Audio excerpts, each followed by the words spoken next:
Bismillahirrahmanirrahim. Assalamualaikum warahmatullahi wabarakatuh. Selamat pagi anak-anak semuanya. Kita berjumpa lagi di pembelajaran matematika. Pada pembelajaran hari ini, setelah kemarin kita menyelesaikan materi tentang teorema Pythagoras, hari ini kita akan masuk pada materi baru atau bab baru di semester kedua, yaitu tentang lingkaran.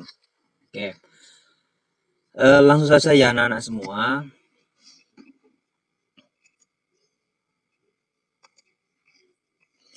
Tujuan pembelajaran yang akan kita capai pada pertemuan hari ini adalah menyebutkan istilah-istilah dalam lingkaran melalui gambar lingkaran. Yang kedua adalah menyebutkan sudut pusat dan sudut keliling lingkaran berdasarkan ciri-cirinya. Yang ketiga, menyebutkan hubungan antara besar sudut pusat dan besar sudut keliling lingkaran jika menghadap busur yang sama. Peserta didik dapat menyebutkan sifat sudut-sudut keliling lingkaran yang menghadap busur yang sama dan menghadap diameter. Kemudian yang terakhir adalah menyebutkan sifat sudut keliling lingkaran yang saling berhadapan. Nah, pada bagian pertama mungkin nanti kita akan bagi menjadi dua video yang akan saya berikan, mungkin sekarang satu, kemudian nanti dua. Yang akan kita bahas yang pertama adalah tentang unsur-unsur lingkaran dan sudut pusat dan sudut keliling dulu. Sebelumnya silahkan perhatikan ilustrasi berikut ini. Nah, di sini ada gambar sebuah kue yang berbentuk lingkaran ya. Berbentuk lingkaran. Kemudian ini juga kue berbentuk lingkaran juga. Nah, kemudian ini juga kue yang berbentuk lingkaran awalnya. Sempatkah kita berpikir jika kue ini mau dibagikan ke beberapa orang dengan sama banyak atau sama besar? Bagaimana ya cara kita dalam membaginya? Dengan konsep apa ya kita membagi kue ini agar yang diterima oleh teman-teman kita yang akan kita bagi itu besarnya sama. Dengan cara apa ya membaginya? Nah, kalau kita perhatikan kue ini itu bentuknya adalah lingkaran. Ya. Kemudian kalau mau membagi ya, kita tentukan dulu kita kira-kira tengahnya di mana? Di sini ya. Tengahnya di sini. Kemudian kita potong melewati di tengah ini. Seperti ini misalnya. Kalau menjadi dua. Kalau mau dipotong lagi, ya misalnya seperti ini. Potong lagi, potong lagi. Nah, dengan cara seperti ini, kemungkinan besar yang diperoleh masing-masing orang akan sama, ya kan? Karena kita memotongnya melewati pusat dari roti itu atau pusat dari lingkaran itu. Oke, sebelum kita lanjut lebih jauh membahas tentang hal ini, sebelumnya kita akan belajar dulu mengenai unsur-unsur pada lingkaran. Ya, yang pertama kita harus mengenal apa itu dan di mana itu titik pusat lingkaran. Ya, titik pusat lingkaran itu di sini. Ya, inilah titik pusat lingkaran. Kalau kita artikan, apa arti dari titik pusat lingkaran itu? Ya, titik pusat itu ya jelas adalah ya berupa titik yang terletak di pusat. Pusat itu mana? Pusat itu ya tengah. Ya, tengah lingkaran. Sehingga kita bisa mengartikan titik pusat lingkaran itu adalah titik pusat atau titik yang terletak di tengah lingkaran. Di dalam gambar ini, titik pusat lingkaran dicontohkan oleh titik O di sini. Oke. Lanjut ya anak-anak ya. Yang kedua adalah jari-jari lingkaran. Saat SD kita mengenal jari-jari lingkaran. Mungkin anak-anak sekarang juga masih ingat yang mana kira-kira jari-jari lingkaran. Nah, inilah jari-jari lingkaran. Kalau kita definisikan, jari-jari lingkaran itu adalah berupa ruas garis. Ya, ini kan sebuah garis nih, ruas garis yang menghubungkan titik pada lingkaran. Ya, titik pada lingkaran itu artinya titik yang ada di keliling lingkaran ini dengan titik pusat lingkaran. Jadi titik yang ada di sini dihubungkan dengan titik pusatnya. Nah, ini yang disebut dengan jari-jari. Contohnya apa? Ada AO, OB, OC. Nah, di sini ada AO. Misalnya OB di sini. Nah, ini juga jari-jari. Ini juga jari-jari. Ini juga jari-jari. Ini juga jari-jari. Banyak ya, teman-teman ya. Oke.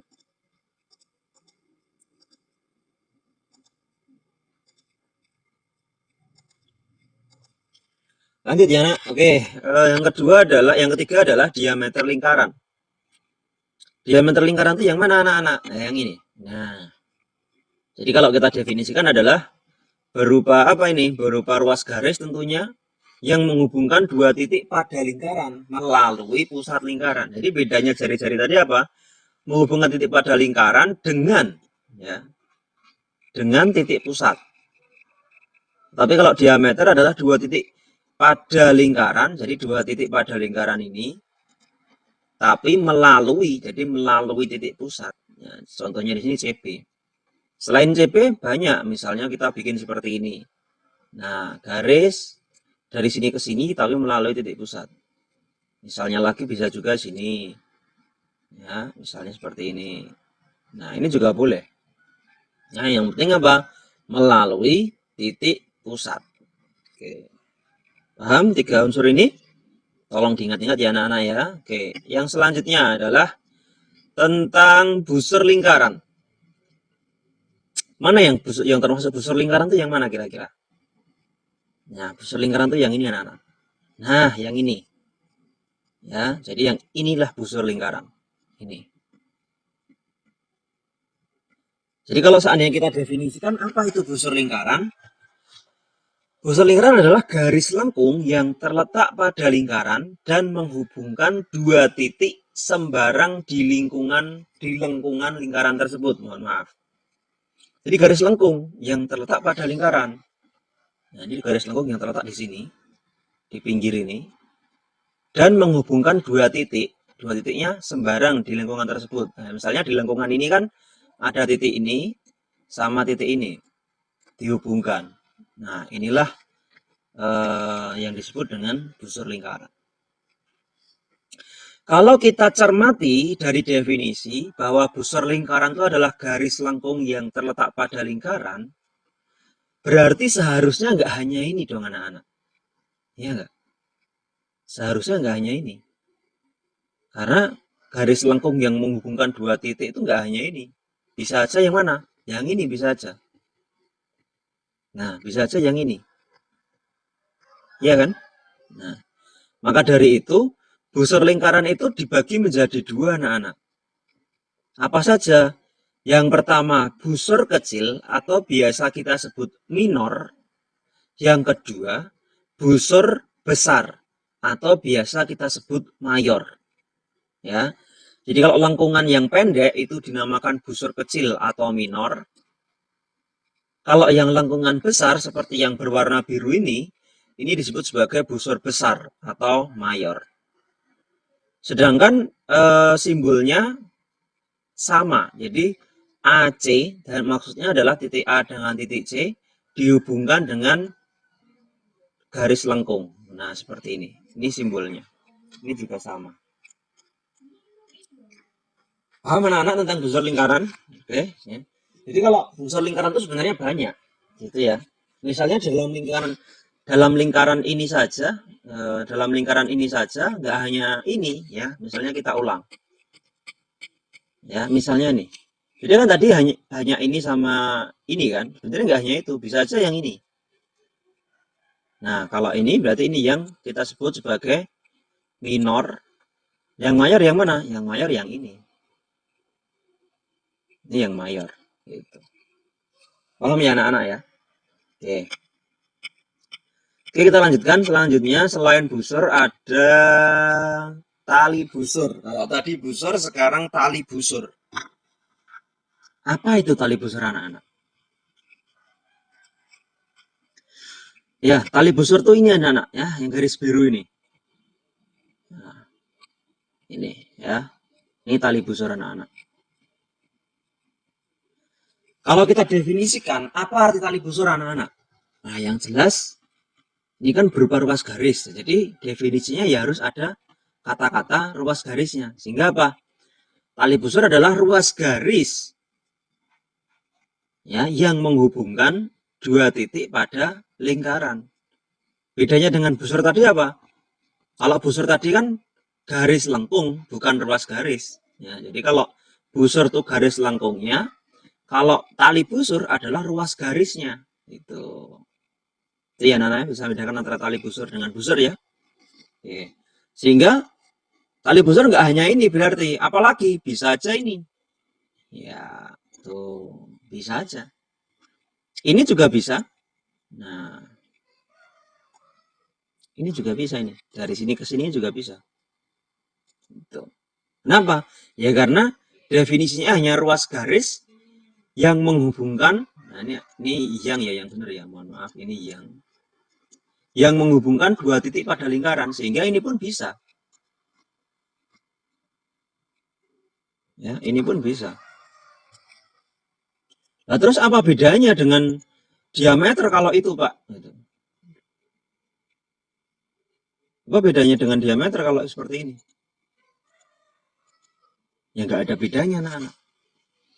Jadi kita bisa menyebutkan tali busur itu sebagai apa ya? Tali busur itu sebagai diameter. Bisa nggak kira-kira? Ya, belum tentu. Tali busur itu belum tentu diameter. Kenapa? Ya karena tali busur itu hanya kalau diameter itu pasti tali busur. Karena diameter itu adalah garis dari dua garis yang menghubungkan antara dua titik pada lingkaran.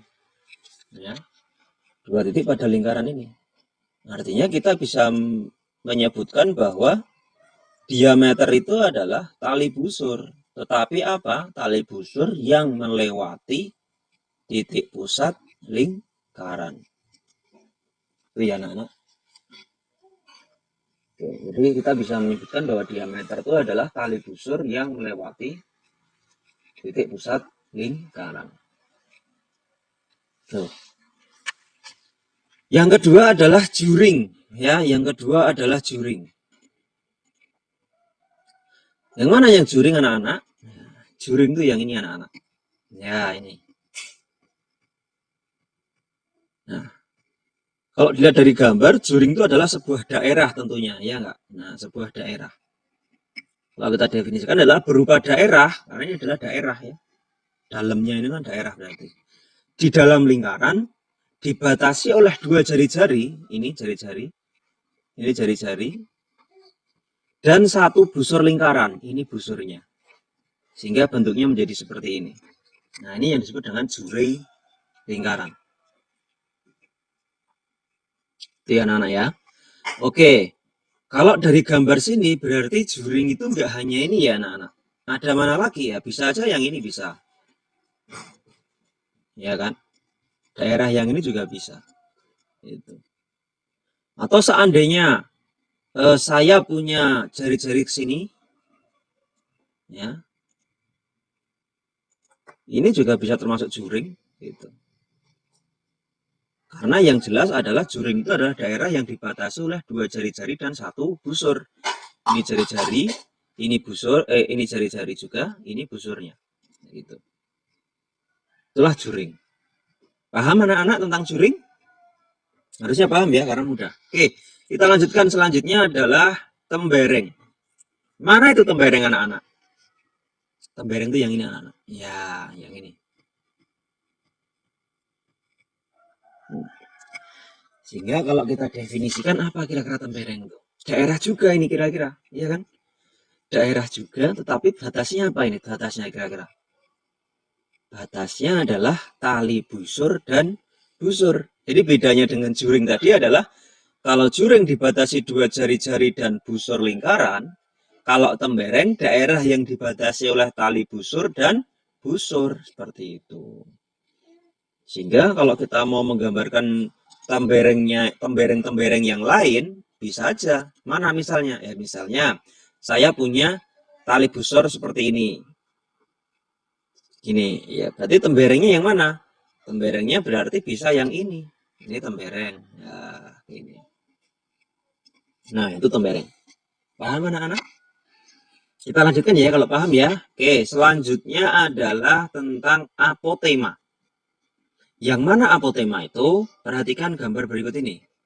Ya, inilah apotema.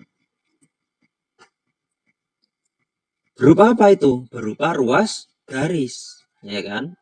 Dari mana ke mana? Dari titik pusat ke mana itu? Kemana? Ke tali busur. Ya kan? Sehingga kalau kita definisikan, apotema itu adalah garis terpendek antara tali busur dengan pusat lingkaran. Contohnya ya garis OD ini. Nah, inilah yang disebut sebagai apotema. Tuh. Paham anak-anak? Oke, selanjutnya adalah tentang sudut pusat. Ya, sudut pusat itu yang ini anak-anak. Jadi sudut yang terbentuk di pusat lingkaran. Nih. Sehingga kalau kita definisikan sudut pusat itu adalah sudut yang terbentuk dari dua sinar garis atau kaki sudut. Ya, sinar garis atau kaki sudutnya ini bisa kita sebut juga sebagai jari-jari. Ya kan, karena kaki sudutnya berhimpit dengan jari-jari lingkaran. Titik sudut berhimpit dengan titik pusat lingkaran. Artinya, sudut pusat itu adalah sudut yang terbentuk antara jari-jari dan pada titik pusat lingkaran. Nah, ini sudut pusat. Yang kedua adalah sudut keliling. Sudut keliling itu yang mana? Inilah sudut keliling. Ya. Sehingga kalau kita definisikan, sudut keliling itu adalah sudut yang dibatasi oleh dua tali busur. Nah, ini kan tali busur anak-anak. Ya kan? CB ini kan tali busur. CA ini tali busur. Sehingga sudutnya adalah sudut yang dibatasi oleh dua tali busur dan titik sudutnya terletak pada keliling atau tepi lingkaran. Sehingga yang membedakan antara sudut pusat dan sudut keliling apa? Kalau sudut pusat dibatasi dua jari-jari dan titik sudutnya berada di pusat lingkaran, kalau sudut keliling dibatasi oleh dua tali busur dan titik sudutnya berada pada lingkaran atau keliling lingkaran ini. Nah, itulah sudut pusat dan sudut keliling, anak-anak. Oke, paham tentang sudut pusat dan sudut keliling? Sehingga kita kembali pada ilustrasi di atas tadi, sehingga dengan konsep apa seseorang membagi kue yang berbentuk lingkaran agar menjadi sama banyak atau sama besarnya, ya konsepnya harus memotong kue tersebut dengan ukuran sudut yang sama besar dan titik sudutnya adalah titik pusat lingkaran. Ya, sudutnya sama besar dan titik sudutnya berada di pusat lingkaran. Nah, misalnya ini. Nah, ini dinamakan apa tadi? Nah, sudut yang dibentuk oleh setiap potongan kue tersebut di dalam suatu lingkaran disebut sudut pusat. Nah, ini ilustrasi sudut pusat dalam kehidupan sehari-hari. Itu ya anak-anak ya. Oke lah. Selanjutnya adalah tentang hubungan sudut pusat dan sudut keliling. Ya, perhatikan. Sudut pusat adalah sudut yang ini, yang berwarna putih ini. Sedangkan sudut keliling adalah yang berwarna oranye ini. Apa hubungannya? Jika suatu sudut pusat dan sudut keliling menghadap busur yang sama, ya, sudut pusat misalnya AOB ini merupakan sudut pusat, ya kan? Menghadap apa ini? Menghadap busur AB, ya kan? Kemudian yang sudut keliling, ini kan sudut keliling nih, ya kan? Menghadap busur apa ini? menghadap busur AB juga. Maka berlaku apa? Bahwa besar sudut pusat itu adalah 2 kali sudut keliling. Ya. Sehingga syaratnya adalah jika sudut pusat dan sudut keliling itu menghadap busur yang sama, maka akan berlaku bahwa besar sudut pusat itu sama dengan 2 kali sudut keliling. Kita berikan contoh misalnya. Pada gambar di samping, jika besar ACB, sudut ACB, mana sudut ACB? A, C, B. Nah, maka ini itu besarnya adalah 40 derajat. Ya kan? 40 derajat. Maka tentukan besar AOB. Ini yang ditanyakan. Ya. Ini yang ditanyakan. Bagaimana? Nah, tadi sudut ACB adalah sudut keliling yang menghadap busur AB. Sedangkan sudut AOB adalah sudut pusat yang menghadap busur AB. Perhatikan ini. Ya, sama-sama menghadap busur yang sama. Maka ini akan berlaku. Maka dari itu sudut AOB sama dengan 2 kali sudut ACB. ACB-nya 40, maka 2 kali 40 sama dengan 80. Sehingga besar sudut AOB adalah 80 derajat. Paham anak-anak? Oke. Contoh selanjutnya misalnya, pada gambar di samping tentukan nilai X. Ini. Ya, ini juga ada 2 sudut. Sudut pusat AOB dan sudut keliling ACB. Perhatikan. Sudut ACB adalah sudut keliling yang menghadap busur AB. Benar ya? Nih. Nih, ya. Kemudian sudut AOB adalah sudut pusat. Ya, AOB. Mana AOB ini? Ini AOB adalah sudut pusat menghadap busur AB juga. Maka berlaku aturan ini anak-anak. Ya kan? Maka berlaku sehingga sudut AOB sama dengan 2 kali sudut ACB. Berapa AOB? AOB di sini diketahui 2X plus 10. Sedangkan ACB-nya diketahui 34. Seperti ini. Ya sudah, tinggal kita hitung anak-anak. 2X plus 10, 2 kali 34, 68. Selanjutnya apa? Karena kita mencari nilai X, maka kedua ruas dikurangi dengan 10 agar ini hilang. Kalau ini dikurangi 10 hilang, berarti yang sini juga dikurangi 10. Maka 2X sama dengan 58. Karena yang kita cari adalah nilai X, maka diapakan ini? Bagian ya. Bagi 2. Maka X-nya yang 2X dibagi 2 itu tinggal X. 58 dibagi 2 itu 29. Nah, itu contoh yang lain. Penerapan contoh yang lain untuk sudut pusat dan sudut keliling. Sampai sini paham anak-anak? Ya. Semoga paham ya anak-anak ya, karena ini masih materi yang mudah. Oke lah, mungkin ini akan kita bahas di video yang kedua aja. Oke, untuk pertemuan hari ini sekian dulu. Kita akan lanjutkan di pertemuan yang akan datang, di video yang akan datang. Untuk pertemuan hari ini mungkin, untuk video yang hari ini mungkin cukup sekian. Ada pertanyaan nanti bisa disampaikan lewat grup maupun Jabri. Jika tidak ada, silahkan mungkin materi ini bisa dicatat supaya anak-anak punya catatan. Oke, terima kasih. Saya akhiri. Wassalamualaikum warahmatullahi wabarakatuh.